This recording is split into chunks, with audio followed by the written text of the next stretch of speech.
It's 5:13 in the morning, and I can't sleep. And what's worse, the dream that woke me, the dream that agitated me, the dream that compels me to put pen to paper, is about the Charlottetown Festival in Prince Edward Island. How odd. I tell myself it's summer. My dream should be a vacation, warm weather, the beach, good times, and good friends. So why, at 5:13 in the morning, am I waking up with Cliff Jones's lyric running round and round in my head? Why did it have to die? Why did it die? Didn't it make you laugh? Didn't it make you cry? So why did it have to die? Now, to be honest, Cliff used the pronoun he when he penned his Hamlet-based musical Kronberg 1582 for the 1974 Charlottetown Festival. But I know that deep down inside, that simple subconscious change of pronoun on my part sums up my feelings for the Charlottetown Festival in general. Why are those feelings so strong? What wakes me at 5:13 in the morning and forces me to examine a winter intellectual idea in the middle of a July heat wave? Unable to toss and turn, up I get and try to make sense of this silly dream. As a young artist growing up in Canada, the Charlottetown Festival was my summer, was my friend, was my dream, was my good times. It was my best friend. By age 25, I had already seen their Anne of Green Gables 25 times. And during the Kronberg summers, my friend was a mere 20-minute plane ride away. A mere $77 return. And with that, my annual summer excursion to the Charlottetown Festival was born. I suppose back then I looked upon the Charlottetown Festival with the same passion that I assume gave birth to the very idea behind it. To my understanding, the Charlottetown Festival, the Confederation Center of the Arts, Anne of Green Gables, all of it was a 1964 centennial project, its very existence a celebration of all things Canadian. The very fact that original Canadian musicals were staged there and that they were produced by the Fathers of Confederation Trust instilled in me a sense of national pride. Canada finally had its Broadway. More for me, it meant that a young Canadian artist growing up in the middle of the prairies or in a small coastal fishing village finally had an obtainable goal. As a young man, I had my dreams of writing the perfect musical, and now in my own backyard, there was a possibility, no matter how small, but a possibility of seeing my creation hit the boards. Here was our own market, our own production house, our own dream factory. Never officially deemed so, but certainly looked upon by the Canadian arts community as Canada's national musical theatre. The Charlottetown Festival, during its first 20 years of operation, pushed forward the development of original Canadian musicals. In fact, it was known as the birthplace of the Canadian musical.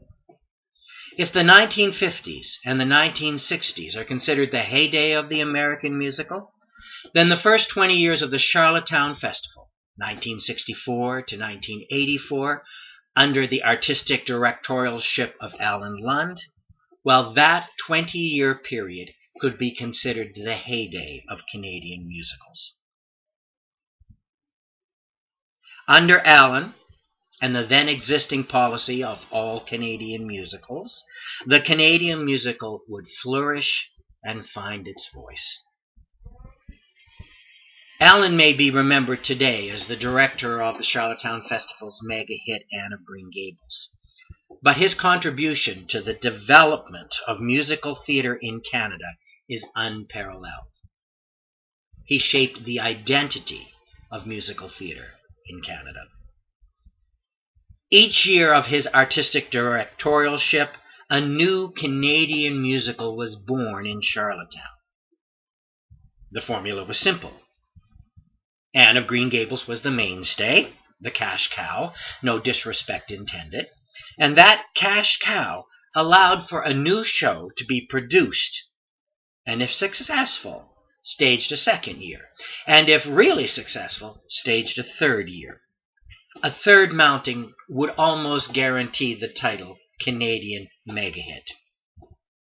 And out of this process, Canadian musical theater classics were born.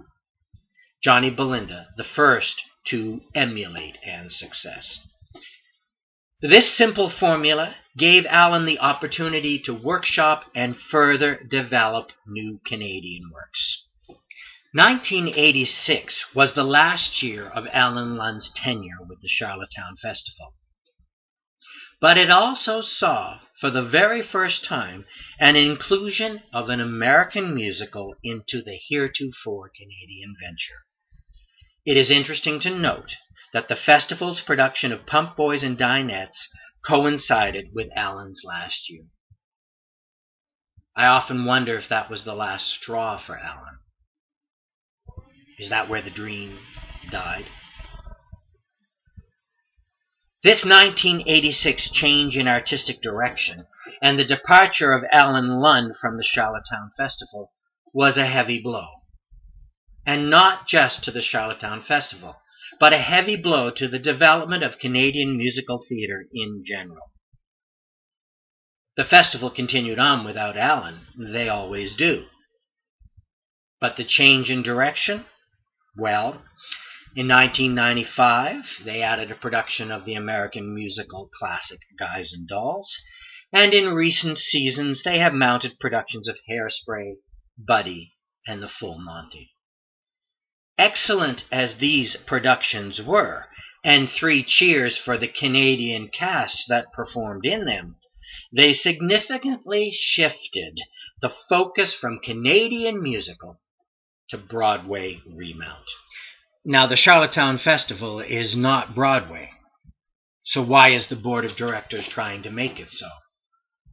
And maybe the bigger question, why is the Fathers of Confederation Trust, if it still exists, producing American remounts and not original Canadian musicals, which was originally the mandate of their very existence? Now, I understand tourism, and I understand box office, and I understand bums in the seats keep the doors open. But there's a bigger question here. Are we selling out our national identity here? Are we doing this by becoming another venue that American tourists visit and the Canadian community shuns? Is that special centennial dream all but gone? There are 12 simple suggestions that I would like to make to the board of directors and the chief executive officer of the Charlottetown Festival. In reality, they all boil down to one point. Please return to the Charlottetown Festival's original mandate of producing original Canadian musicals. Please give Canadian authors, librettists, composers a showcase for their work. The suggestions are simple, very easy to do. They are simply my opinion. Doesn't mean they'll all work, but it is at least a template to returning the festival to its former glory. Number 1, re-establish the festival as the developmental grounds for new Canadian musicals. You do this by reinstating the all-book musical policy, something that has been missing from the festival for many years. Number 2, develop an annual playwriting competition which actively seeks out new Canadian book musicals. If you can't promise a production, promise a workshop. Number 3, create a Sunday night dramatic reading series of the 8 best musicals gleaned from the aforementioned playwriting competition, and make this Sunday night dramatic reading series part of your official summer season. Let the authors, composers, and lyricists have a reward for their efforts, an opportunity where their work is at least heard by an audience, and where there is an opportunity for audience input into that work. This develops audience and artist interest in a show that might get a full production 2 or 3 years down the road. As a personal aside, I had to go to Chicago to have this done with my musical Tell Me That You Love Me, Junie Moon. The audience-artist contribution that night changed the very direction of my musical. The most common heard comment: when are we going to see a full-scale production? Why did I have to go to Chicago to have that done? Why could I not have had that done in Canada? And why could it have not been done at the Charlottetown Festival? Create a fee for assessment service for would-be Canadian musical theatre writers. I paid $100 US to have my Junie Moon script evaluated by Davenport Theatricals out of New York City. They are the producers of the off-Broadway hit Altar Boys and the current Broadway production of Godspell. This assessment was worth every penny, and the professional evaluation came within 2 weeks. I just got an email last night from that same producing company out of the United States who looked at my libretto, and they made an announcement that they are doing a dramatic reading of a new musical out of Calgary, Alberta. Why are Canadian artists going to the States? We've been asking that question since Shatner left for Star Trek. We've been asking that question since Green left for Bonanza. You take away the opportunity, you take away the artist. What is sad is that in this difficult financial times, the festival is actually saying no to money, or no to an aspect of their services that could make them money. I offered the Charlottetown Festival the same fee for service to read my Junie Moon. They declined. This program could be financially self-supportive from the get-go. 5. Make sure that every Canadian musical developed at the Charlottetown Festival is at least digitally recorded, and make that digital recording available through downloads. Now, this is not 1970. Almost every second person I know has a recording studio in their basement. There's no need for large CD runs. We haven't developed an audience to buy Canadian musicals on CD. But there is an audience for interested historians and artistic people and directors and dancers and choreographers to have access to that musical material, at least through downloads. At the very least, the digital downloads would make this material available as a teaching aid, and it would also help to develop a CD purchasing audience. Remix any of the older productions that were recorded off the soundboard at the Charlottetown Festival. These are historical recordings. What I wouldn't give to hear Elizabeth Mawson sing something from Ballad, or hear her sing something from Amy again. There's nothing more in the world I dislike more than elevator music. But I have to tell you this. Being in an elevator, hearing a terrible rendition of Some Enchanted Evening, at least keeps that song and that show in the public's eye. We don't have that in Canada. There are no elevator arrangements of songs from our great musicals.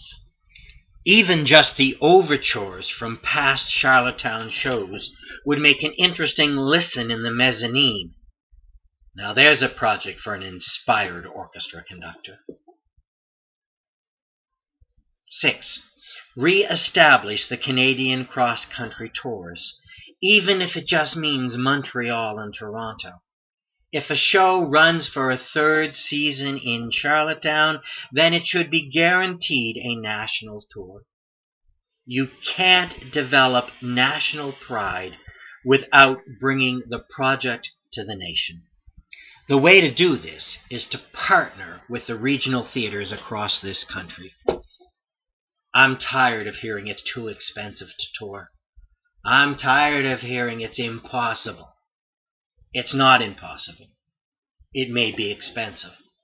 But if the Charlottetown Festival partnered with the regional theaters from day one, then the cost-sharing elements of that partnership could guarantee the national tour. Now, I've known historically that pretty much all of the provinces in Nova Scotia have contributed financial support to the Charlottetown Festival over the years. And more often than not, they got a thank you and a note in the program of that particular season or that particular show. Well, that's fine. Let's give them more. For the sake of argument and discussion here, let's pull $20,000 out of the hat. For a fee of $20,000 from each of the 10 provinces across Canada, a show that was developed in Charlottetown in Season 1 and brought back in Season 2 would tour the country in Season 3. That $20,000 from each of the 10 provinces would go into the initial startup production of the show in Charlottetown, and that show, in touring the country through the regional theaters, would get 3 weeks in Halifax at Neptune, 3 weeks at Theatre New Brunswick in New Brunswick, and so on across the country to BC. This also works for big corporate sponsors of the Charlottetown Festival.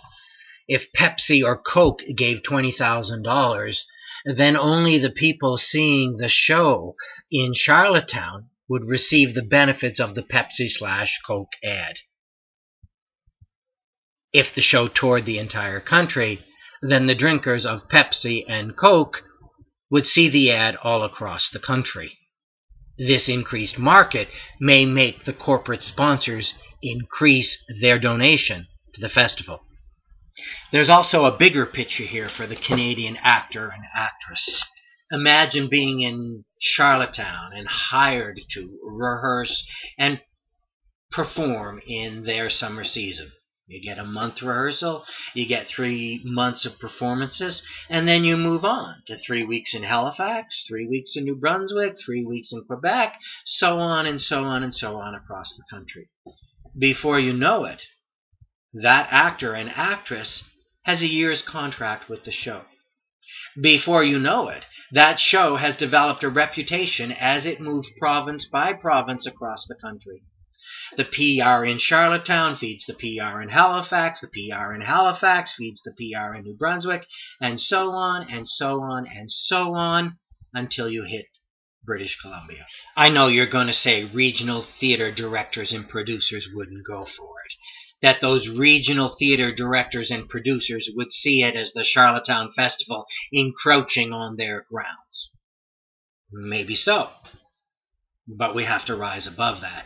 Theater in Canada is having financial difficulties in general. If we want to maintain a national product, if we want to maintain a national level of quality in these productions, then let's share the costs. Let's share the promotion, let's join together and build the buzz, and if we can't have a national hit in just one province, i.e. Charlottetown, let's have a national hit by the time we travel all the way across the country to BC. This is a win-win situation for everybody. I mean, each province, for its initial $20,000 investment, would get a piece of the action. Each one of those provinces would see that new Canadian musical performed in their home province. That's ownership. You want money from people? Give them ownership of the product. Now, the show would have already been developed in Charlottetown, so it would have had a certain degree of success. If the show in Charlottetown toured the country after its second season in Charlottetown, then it would have had 2 years to develop the quality, to create the buzz, to pay for the tour that went across the nation. One of the things I'm also tired of hearing is that, well, shows designed for the Charlottetown stage wouldn't physically fit the smaller stages of the regional theater. True, if the design was an afterthought. But if you partnered with the Charlottetown Festival from day one, Thinking of all of the regional theaters and their physical size, then the set would be designed to fit all of those theaters, or a second touring set would be developed as part of the initial financial costs of mounting the production. 7. Bring back smaller, more intimate shows of past seasons and present them on the Mackenzie stage or in the second stage. A couple of years ago, the Charlottetown Festival re-envisioned and they made it grander. Lovely. Nice thought. Whether it worked or not, matter of opinion. Well, if you can re-envision grander, then maybe you could re-envision a scaled-down version of the same shows. We have some great shows in Charlottetown that were not given the second season of production. That doesn't necessarily mean that they were bad shows. The public's taste, sensibilities, that all changes. Art is a matter of opinion. I always use the quote, "One's aroused by this, another finds that fit. Each loves the play for what he brings to it." Joey may not have worked in its initial season. Doesn't mean it wouldn't work now. When Joey was first produced at the Charlottetown Festival, the heavier musical, the musical that dealt with social issues, did not exist, and the tourists who came to see Joey may not have accepted that. What they didn't accept is that Charlottetown was in fact ahead of the curve. Well, now that the audience in New York and the audience for musicals in general have caught up with the more serious musicals, then shows like Joey, Windsor, they all deserve a second chance. We must all take an active part in creating Canadian musical theatre classics. And Canadian musical theatre classics are only created through revivals. Initial productions are wonderful, but they haven't stood the test of time. Let's go back, look at our past, look at some of those wonderful shows that almost made it, and look to see if a new production wouldn't help create a new Canadian classic. I want to go back to Joey for a minute. I mean, Joey was given no pre-production at all. It went right from the printed page to the stage. No workshop. It was scheduled for 16 performances in the Charlottetown Festival season that year. The lowest number of any of the musicals ever to grace the stage at the Charlottetown Festival. And I often wonder why that was. Did they not have any faith in it at all, that they were only given it 16 performances from the get-go? Did they find out after 2 or 3 performances that its audience appeal was extremely limited, and they deemed it was cheaper just to let it do its run than go in and try and fix it? I don't know what the reasons were, but looking back and re-examining that book and re-examining that score, that wonderful score by Nancy White and Ben McPeak, might give us enough reason to go back and take a second look. That Sunday night series I talked about in one of the earlier suggestions, what a great night to go to the theater in Charlottetown on Sunday and rehear a concert version of Mary, Joey, Ballad, Jane Eyre, The Rowdymen, and the list goes on. 8. One of them ones that are very dear to my heart. Establish the Canadian Musical Theatre Resource Centre. Now, Canada has no Thames Whitmark. Canada has no Music Theatre International. Canada has no clearinghouse for the publication rights and the rental of scores and scripts to produce a musical on an amateur basis. We need one. I suggest the development of the Canadian Musical Theatre Resource Centre. Collect all of these wonderful shows that were produced at the Charlottetown Festival, especially during its first 20 years, and make that material available to high schools and community theatre for production. A lot of the things I've said up to this would contribute to the development of the Canadian musical theatre. One of them would be putting the shows back in concert version, developing revivals, which means a reconstruction of the script and score, bringing about the digital downloads, which would make this material available so that amateur directors and amateur actors and choreographers can have access to this material and produce it on the local stages. Most of the money made on any musical in the United States is made in amateur rights after the closing of the original Broadway production. It's a given. We're not doing that in Canada. We run a musical in Charlottetown for 1 season, 2 seasons, and then it drifts off into oblivion.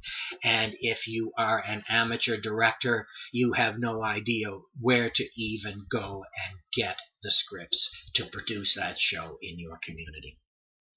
I'm suggesting that through the development of the Canadian Musical Theatre Resource Centre, that this could change.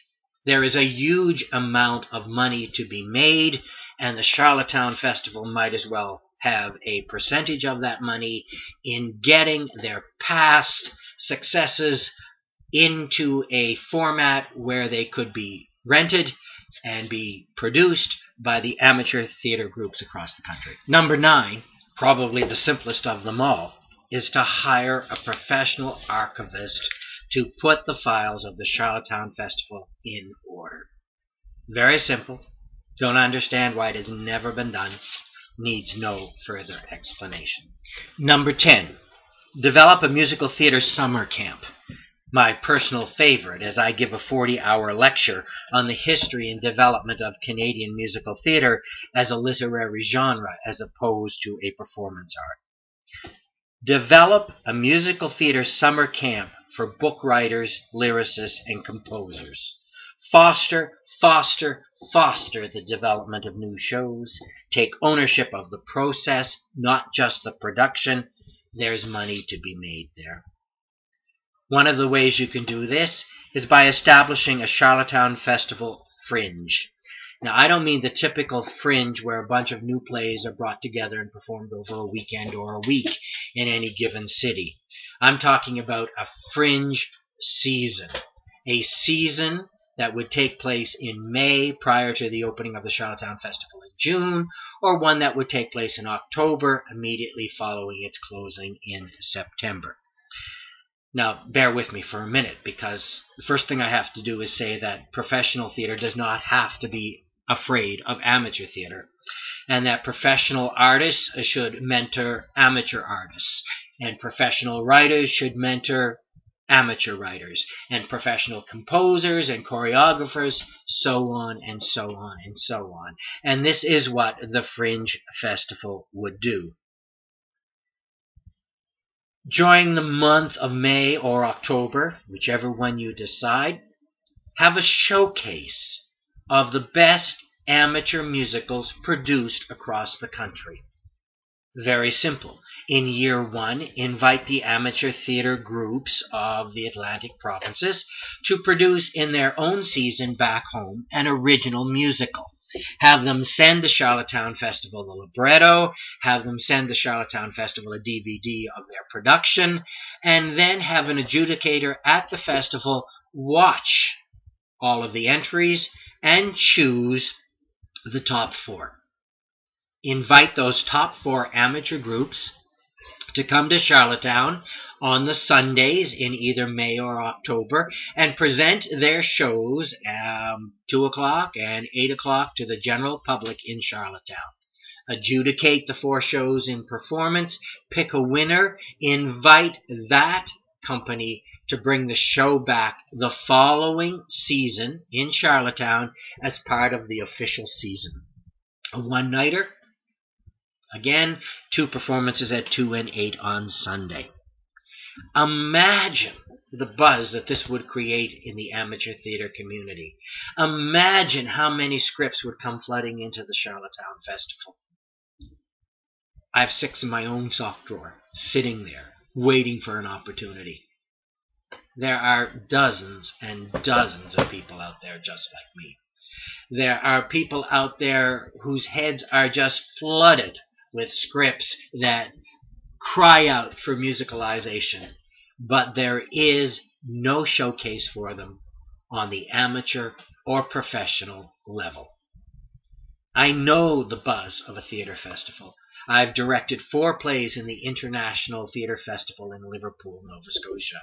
I know what it's like to creatively sit down with people from other countries and other provinces and discuss and look at the various entries into the festival and comment on the pros and comment on the cons. Well, let's make the Charlottetown Festival. Let's make the Charlottetown Fringe Festival, the festival where that happens on a national level in Canada. Once again, recognizing and maintaining the Charlottetown Festival as the birthplace of Canadian musical theatre.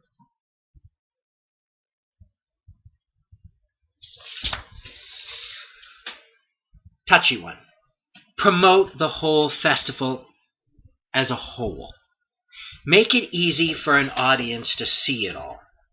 Don't force an audience to have to pick and choose shows. If you do, they will probably spend 50% less of what they intended to spend at your festival if they have to pick and choose what they can see at a specific time. And that's a great way to kill a budget. If an audience wants to see it all in a short time, make it happen. Alan Lund really understood this. In the good old days, I could fly to Charlottetown for a mere $77 and see, in a weekend, all 3 shows on the main stage. Kronberg on Friday night, Anne of Green Gables on Saturday afternoon, and Mary Queen of Scots on Sunday night. I saw the whole package. It was simple. It was easy. It was easy on the wallet. I'm average Joe Blow theater goer. I have X amount of money to spend on that kind of luxury. I usually can find money for another show. I can't find money for another night in a hotel. So make it possible for me to see as much of the festival in as short a time as possible. This year in particular, I'm very upset. Anne of Green Gables is only seen on Monday, Tuesday, and Wednesday, and Ring of Fire is seen on Thursday, Friday, and Saturday. I cannot give 1 week of my 2-week vacation to the Charlottetown Festival. I can give a weekend. If I could see Anne and Ring of Fire and something from the second stage in a weekend, I would do it. But since I can't see Anne on the weekend, and Ring of Fire doesn't particularly interest me as a show that I want to actually, drive hours to see or fly to see, I'm not going. That plain, that simple. You made me choose. You give me 3 options, all part of the package, and I'm there. You give me see Ring on Friday, and you can't see Anne, or see Anne on Monday, and you can't see Ring, I'm not there. You just said no to my money. That plain, that simple. What is really ironic about this particular scheduling that the Charlottetown Festival offers this season is the fact that the Confederation Causeway, the bridge, has made it easier for me to get to Charlottetown. But the Charlottetown Festival has made it difficult for me to see their entire season. Think about that one. This kind of scheduling, where something is at the beginning of the week and something is at the end of the week, well, it has killed my annual theater excursion to PEI. Not only me, but a lot of people. There's a bigger picture here, too, that we have to look at. We are a much more fluid audience today than we were 20 or 30 years ago. And it is not that much farther as the crow flies for me to fly from Halifax to Charlottetown as it is for me to fly from Halifax to Toronto or Halifax to New York. So if I can't see what I want to see in Charlottetown in a Pacific time frame, I can just as easily fly to New York and see similar product there. Maybe even see more, because with the addition of the Sunday matinee, I can now see a show in New York on Friday night, Saturday afternoon, Saturday night, and Sunday afternoon. You have to be performing when the audience is there. Most of the audience in a resort community like Prince Edward Island is there for the weekend. Why can't I see Anne on the weekend? There's another point very much along the same lines. Because we are so close by air these days, if I want to see Phantom of the Opera, I can fly to Toronto. If I want to see Phantom of the Opera, I can fly to New York. If I want to see the Full Monty or Hairspray or Buddy or Ring of Fire, I can fly to Toronto to see a professional production. I can fly to New York to see a professional Broadway production of any of the aforementioned shows. Why should I fly to Charlottetown? Bigger question? Where do I fly to see original Canadian musicals? It used to be Charlottetown. The Charlottetown Festival needs to go back to advertising its entire season and not just its new production. Make the entire season the must-see event. When you advertise the one show on TV, you are putting all your eggs in one basket. In my opinion, in recent years, TV spots showcasing one show have done little to celebrate the entire festival. I would not know from this year's TV spots that Anne was even being offered. Now, there are some quick examples here, and I'm not saying that these are seasons that you should do, but attempts at advertising the entire season get me to see more than Ring of Fire. Watching an ad for Ring of Fire this year does not tell me that there is Anne of Green Gables. Ring of Fire may not be enough to entice me to come to the festival, but Ring of Fire and Anne and something else might make the package more appealing. So, example. The Charlottetown Festival has been rated AAA this season. Anne, Amy, and Alexandra. Come feel the excitement. You'll give us full marks too. See what it does? In the same 30-second spot, I've been exposed to the entire festival. I'm excited. There's a gimmick there with the AAA, etc., etc. Another example. Anne, Ballad, and the Wonder of It All. We've got East Coast, West Coast, English, French, comedy, tragedy, and a whole lot of drama. We've got it all this summer at the Charlottetown Festival. Again, in 30 seconds, I've been given 3 choices that whet my appetite. I can see 3 shows in 2 days for a reasonable price. I'm going to Charlottetown. Number 12, guarantee each and every show produced at the Charlottetown Festival a 2-season run. Most Broadway musicals have tryouts in New Jersey. And these tryouts in New Jersey give the show a chance to be revamped, developed, tested before an audience, before they hit the critics in New York.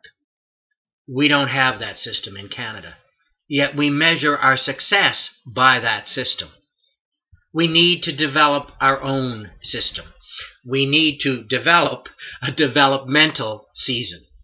Season 1, you develop the show. Season 2, you premiere the show.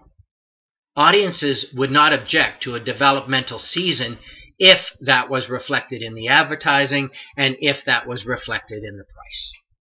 I can see the show in Season 1, the developmental season, at 20% off the regular ticket, and I can see the show in Season 2 when it premieres. I can experience the growth process of the musical. I can compare A to B.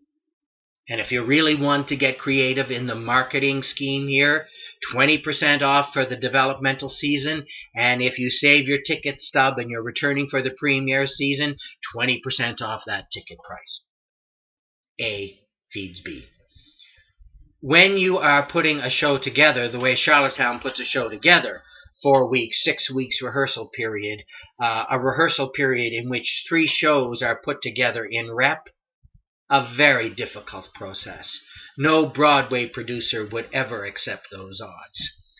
When you rehearse 3 shows in rep, Obviously, one show is going to be expertly cast, and one show not so expertly cast. So in your developmental season of your new musical, you produce with the people you have on hand. In your premiere season of the new musical, you produce with the people you might want to have or wish to have. It's a win-win situation. Each musical would be guaranteed 2 seasons. Each musical would be nurtured, obviously getting better from season 1 to season 2, and obviously getting better from season 2 to the cross-country tour. You see, it's very simple. Giving birth to a musical is like giving birth to a child. Birth comes in the premiere season. It is nurtured and explored and grows over the winter season, and it is premiered and given to the world in the second season. The Charlottetown Festival has to become known as the birthplace of Canadian musical theatre. The Charlottetown Festival has to do something that isn't necessarily done in Stratford or any of the other Canadian summer festivals. It needs to nourish, it needs to grow, it needs to explore, it needs to develop new Canadian works. Musicals are big projects. They don't happen in one bang. They don't happen in one rehearsal process. They don't happen even with one person. At best, they are a collective art form where composer, musician, librettist all come together to create a work. That work needs time to grow. Why can't the Charlottetown Festival give a musical 2 seasons to prove itself? I can't understand how someone would say it's expensive to keep a show that was not successful in season 1 running in season 2. It can't be any more expensive than throwing out the orchestration, sets, costumes from season 1 and going on to a new venture. Probably is financially rewarding to reinvest in the not-so-successful season 1, looking, exploring, changing, and growing with season 2. It's worth a try. We don't have to throw the baby out with the bathwater. We can give it the second year to change and to grow. You can't tell me that Carousel was ready in 3 months. So how can a Canadian musical be ready in 6 weeks? It just isn't possible. And in rushing it through, you're only increasing the chances for failure. What I would like to do here is address the board of directors and the chief executive officer of the Charlottetown Festival and ask them a simple question. What is the mission statement of the Charlottetown Festival? And what sets your goals apart from other regional/national theaters that are applying for my dollar? Once you had a clearly defined goal, and that was to produce original Canadian musical theatre projects. That goal is not as evident anymore. You know, it's much easier working within limits than working without limits. Your limits are your mission statement. Your limits are your mandate. If it was clearly defined, then people would work towards fulfilling your mission statement, fulfilling your mandate. Let's not settle for the ordinary anymore. Let's not settle for the gimmick. Let's look for and try to create the extraordinary. There is a great deal of excitement to be heard in the statement, I wonder what the new Cliff Jones musical will be like. There's a great deal of excitement to be heard in New York when someone says, I wonder what the new Stephen Sondheim musical will be like. There is not so much excitement in the statement, oh, I saw Hairspray in Toronto. I think I'll go and see what the Charlottetown Festival does with it. There's no buzz. There just is. We need to create a buzz. The buzz used to be there. The buzz was there because we created new Canadian product. The buzz was there because we created new Canadian composers, librettists, choreographers. We showcased them. We put them up there on the international stage and we said, hey, we are ready to compete. Is the Charlottetown Festival competing anymore? Is it simply stating, we'll show you what they're doing in other parts of the world? Maybe. Maybe. You know, when you have a more defined mission statement, like an all-book musical policy or an all-Canadian book musical policy, you have very sharp, defined goals. And when you have sharp, defined goals, people will try to meet those goals. Composers and librettists will write for the Charlottetown Festival. Can you imagine that? Can you imagine people all across the country saying, I'm writing for Charlottetown? We used to say that. When's the last time you heard, I'm writing for Charlottetown? I think it's time that we go back to that process again. I think it's time that we create our own Lerner and Lowe's. I think it's time that we create our own Rodgers and Hammerstein. Please don't try and tell me there's no product. Please don't try and tell me that we don't produce Canadian musicals because nobody's writing Canadian musicals. That's simply not true. And even if it was true, I've outlined in the preceding comments 4 streams for you to get access to Canadian musicals. There are the professional submissions through the Joneses and the Warwicks and stuff like that.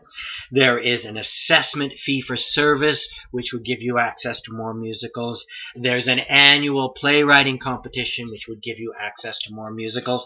And there is a fringe season festival that would give you access to more musicals. They're out there. No one's reading them. No one's even asking to read them. So I'm asking to the board of directors of the Charlottetown Festival and the chief executive officer, will you please ask and look for Canadian musical theater projects? In my opinion, the mission statement of the Charlottetown Summer Festival has become diluted over the years. You need to have a goal to strive for. There has to be a bigger picture than any one season. If the Charlottetown Festival wants to produce Hairspray and the Full Monty, then I would suggest that it become a year-round producing company, offering islanders the same opportunity to see Canadian productions of American shows like any other of the regional theaters across the country. Everything has its place. You do those productions well with very high standards. But they should be part of your production plan. And they should not be part of the summer festival that is a tourist-based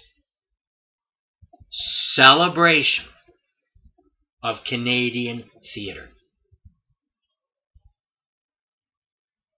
In closing, I would like to reinstate that I understand budget concerns, but the only goal cannot be financial black.